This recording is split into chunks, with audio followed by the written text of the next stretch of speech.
Welcome, class. Today, we are going to discuss a very interesting story.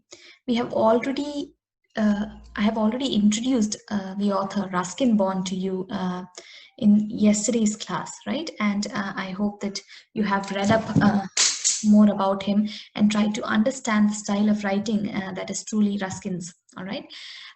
The story that we are going to discuss today is called The Girl on the Train. And there are, as I told you earlier, there are other alternate titles called The Eyes Are Not Here or, something along those lines. All right. So there are two or three alternate titles that you might find for this one particular story. So without further ado, let's go to the story. Okay, let's begin reading, shall we? So look at the first word there. It begins with I, right? So we don't know who the narrator is at this point, but we just know that, this is a person and he's speaking in a singular first person narrative, all right? So we don't know who the narrator is, but we know that it is a first person narrative from the first word itself. I had the train compartment to myself up to Rohana. Then a girl got in. Now look at that. The first sentence gives us the setting. All right. Where is he? He's in a train compartment and he's traveling. All right. And as is typical with Ruskin Bond's other stories, the story is set in Dehradun, that area. All right. So he says that he had the train compartment to himself up up to Rohana, and then a girl got in. All right. So we know the setting, we know the person now. The couple who saw her off were probably her parents. They seemed very anxious about her comfort, and the woman gave the girl detailed instructions as to where to keep her things, when not to lean out of the windows, and how to avoid speaking to strangers. Now, nothing seems out of place here, right? We know that any girl or for any person for that matter who's traveling alone and when their parents are seeing them off, this is a very usual scene. The parents will give them very detailed instructions about where they should keep their things, how they should be careful all the time, and you should not speak to strangers, don't lean out of the windows. It's a very normal setting. But there is one word that interests me here, and that is probably her parents. All right, he's not sure that this was the girl's parents or not. Now, why is there a doubt? All right, we'll come to that. They called their goodbyes and the train pulled out of the station. As I was totally blind at the time, my eyes sensitive only to light and darkness, I was unable to tell what the girl looked like. But I knew she wore slippers from the way they slapped against her heels. All right, now look at that. Why was he not sure whether the couple were her parents or not? Because at that time, while he is taking the train journey, he is totally blind.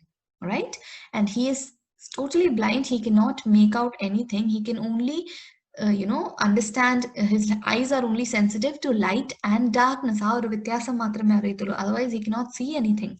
So everything that we have seen, heard about the story so far and about the train compartment and the woman and the parents is all based, not based upon his sense perception of the eyes, but based on what he heard.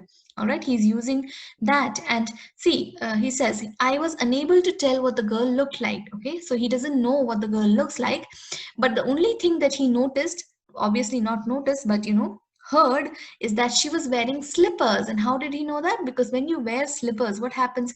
The slippers keep slapping against your heels അല്ലെ ചെരുപ്പ് slipper ഇടുമ്പോഴത്തേക്കും എന്താ കാലിലേക്ക് ഇങ്ങനെ അടിച്ചോണ്ടിരിക്കും ആ ഒരു ശബ്ദം ഒരു പ്രത്യേക ശബ്ദമാണ്. So he heard that sound, and the only thing he knew at this point was that she was wearing slippers.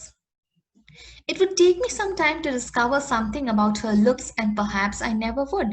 But I liked the sound of her voice and even the sound of her slippers. So look at him, all right? So he would not know what she looks like, obviously, because he is blind, right? But he says it would take me some time to discover something about her looks. How? He might, ask her some questions, or in their conversation somehow he'll find out, or maybe some other person will join them, and then he will know what she looks like. There is no other way for him to know. But perhaps he would never know how she looks like.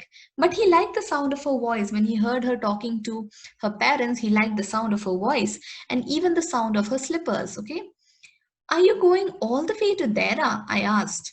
I must have been sitting in a dark corner because my voice startled her. She gave a little exclamation and said, I didn't know anyone else was here. All right. So suddenly he was listening to all the sounds and the train has started almost, starting again. So before that, he's asking, are you going all the way to there? It's a very, very typical thing that happens in a train journey, right? People sitting there will ask you where you're going, where you're from, and all of that. So he's asking, are you going all the way to there? And he says, I must have been sitting in a dark corner, all right, because she did not seem to notice him until now. So he believes that he must be sitting in some side dark corner somewhere. That's why she didn't notice him. And that's why she was startled, all right, or she was suddenly shocked to know that there was another person sitting there. And she says, I didn't know anyone else was here. Well, it often happens that people with good eyesight fail to see what is right in front of them. Okay, so this is a general presumption that he's giving us, that people who can see, people who have the gift of sight, they have this failure that, sometimes they fail to see what is right in front of them. And people who are not who are blind, who do not have this gift of sight, maybe they might see and sense many more things that we as normal people who can see cannot. All right, so that's what he's telling us. They have too much to take in, I suppose. So that's why they don't see. Why? Because ചുറ്റിനും ഒരുപാട് കാര്യങ്ങൾ കാണാനുണ്ടല്ലേ, they have too much around them, and that's why he supposes that they fail to see certain things that's right in front of them. Whereas people who cannot see or see very little have to take in only the essentials, whatever registers tellingly on their remaining senses. So what about people who can't see or people who see very little? തീരെ കാഴ്ചയില്ലാത്തവരും വളരെ കുറച്ച് കാഴ്ച ഉള്ളവരുമാണെങ്കിൽ എന്താണ്?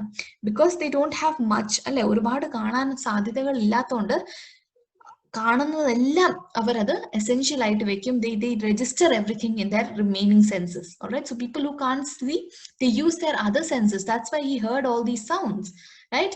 And for people whose one sense is weak, they use all the other senses to understand the situation around them. I didn't see you either, I said, but I heard you come in. So look at that. He's not saying that I'm not blind. Instead, he's saying that I didn't see you here either, but I heard you come in. I wondered if I would be able to prevent her from discovering that I was blind. So this is a sort of a game that he plays whenever he's traveling, right? He pretends not to be blind. എത്ര നേരം എടുക്കും ഒരാൾക്ക് ഇയാൾ blind ആണെന്ന് മനസ്സിലാവാൻ എന്ന് he tries that, and he's wondering, maybe if he could prevent her, maybe she would never need to know that he's blind. Provided I keep to my seat, I thought it shouldn't be too difficult. The girl said, I am getting off at Saharanpur. My aunt is meeting me there. All right. So what does she say? What does he say? Provided I keep to my seat. That means if he keeps sitting in the position that he is in now, അപ്പോൾ എണീക്കേണ്ട ആവശ്യമില്ല, അനങ്ങേണ്ട ആവശ്യമില്ല. അപ്പോൾ ആരും ശ്രദ്ധിക്കില്ല. കാരണം എന്താ, എണീക്കേണ്ടി വന്നാൽ തപ്പി എണീക്കും, അല്ലെ? അങ്ങനെയൊക്കെ ചെയ്യുമ്പോൾ മനസ്സിലാവും ബ്ലൈൻഡ് ആണെന്ന്. So if he keeps sitting there and pretending to not be blind, maybe it would work and it wouldn't be too difficult. And the girl replies to his question about whether she's going all the way to Dehra. She says that no, I'm not going all the way to Dehra. I'm getting off at Saharanpur, where my aunt is going to meet me. Then I had better not get too familiar, I replied. Ants are formidable creatures. All right. So, why? Because ants are formidable. They are very, very dangerous creatures. Because you know how ants are, right? If you see a girl is traveling alone and if a man is getting friendly with her, the ant will create an issue. So that's why he says that. So she asks, where are you going? And then he says, to Dehra and then to Mussoorie. All right, so he's traveling all the way to Mussoorie. So this train will go to Dehra. From there, he'll take another means of transport to Mussoorie. Oh, how lucky you are. I wish I were going to Mussoorie. I love the hills, especially in October. All right, so she says, oh, so lucky you are, right? Because I wish I was going to Mussoorie, because at this point in time, especially in October is the period, samayam ennu namukku kaalam ennu manasilavunu, right? So it's a beautiful time. It's autumn, right? And the hills are very, very beautiful at this time. So I wish I was also going there. Yes, this is the best time, I said, calling on my memories. What does this tell us? That he was not always blind. He could see at some point, and that's why he has a memory of those hills. He says, the hills are covered with wild dahlias, the sun is delicious, and at night you can sit in front of a log fire and drink a little brandy. Most of the tourists have gone and the roads are quiet and almost deserted. Yes, October is the best time. അതായത് tourist season അല്ല October. It is the autumn time, right? പക്ഷേ hills will be covered with dahlia. The sun is beautiful. It's not too hot. It's not too cold. And at night, it gets cold enough that you can sit in front of a fire and drink. And most of the tourists, because it's not a tourist time, right? It's not a vacation time. Most of the people are gone. There are not many tourists and the roads are quiet. ഒരുപാട് tourists ഉള്ള സമയത്താണെങ്കിൽ, the experience becomes difficult. But because there are not too many tourists, it becomes a very beautiful experience. So he says October is the best time to go to Missouri. She was silent.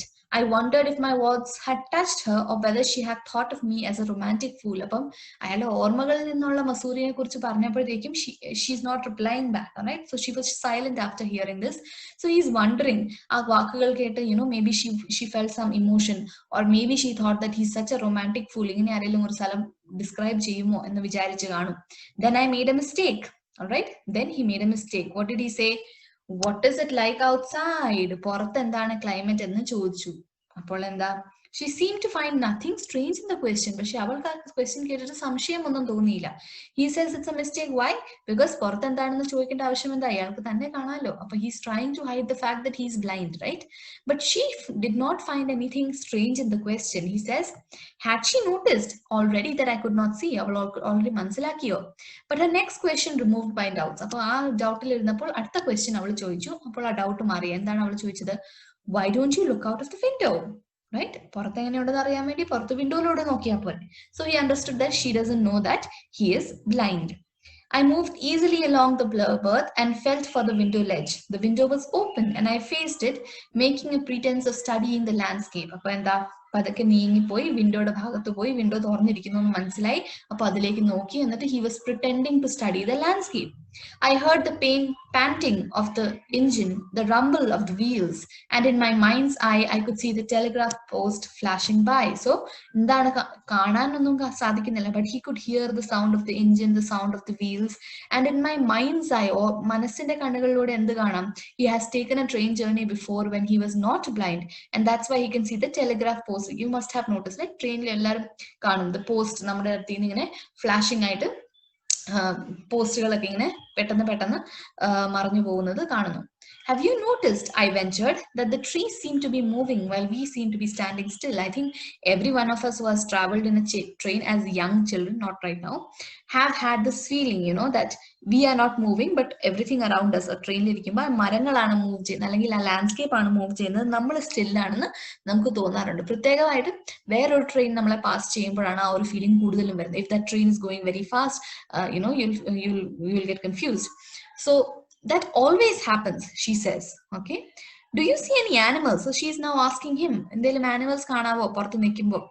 No, I answered quite confidently. All right, why is he confident that there are no animals?